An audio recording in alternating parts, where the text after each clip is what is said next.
Hello everybody and welcome back to Newegg TV. I'm Steve and today I'm going to do an overview on this PoE injector from Rosewill, model number RNWA-PoE-1000.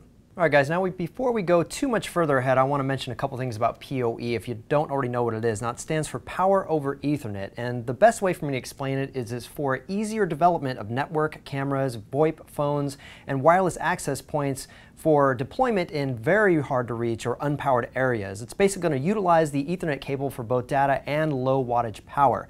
Now it's obviously much easier to run just Ethernet lines than it is to run Ethernet lines and electrical wiring, especially for remote areas. Now this particular injector is going to provide 30 watts of power via Cat5 cabling. The system devices themselves are going to talk to one another and only give power to those devices that use PoE and emit it for those that don't. So you don't have to worry about mixing PoE and non-PoE on your network.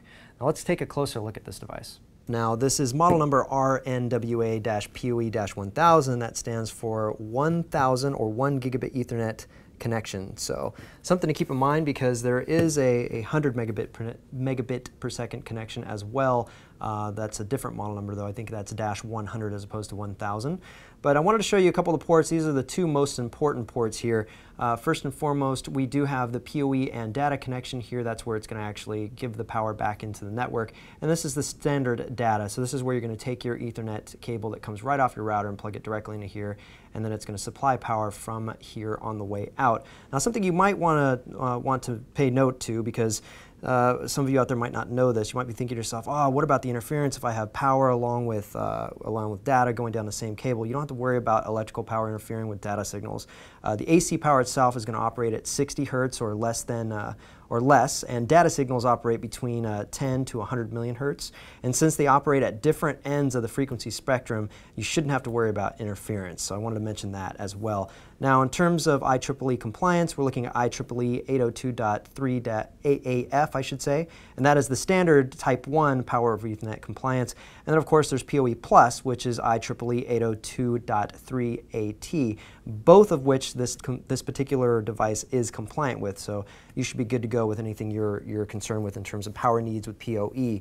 Now, moving right along, they do provide for you a couple other things here. This is the AC power plug, and you're going to use that obviously to supply power for this device as well as over your Ethernet, as well as where it would plug in on the other side of the device. Now, they also provide for you some hardware so that you can attach it to a wall or I guess anywhere you'd actually need to attach it with anchors here. And also some rubberized feet that you can attach at the very back. And on either side, we also have a bit of ventilation, as you can see here. Okay guys, and before we part ways, I want to mention that there was of course a manual inside that I almost forgot to mention to you. Rosewill wouldn't leave you without a manual, right? And on top of that, that's going to wrap up this overview of the PoE injector from Rosewill. And if you liked what you saw today, don't forget to click the like button. If you haven't already done so, click subscribe to any of our various YouTube channels. And we'll see you guys very soon.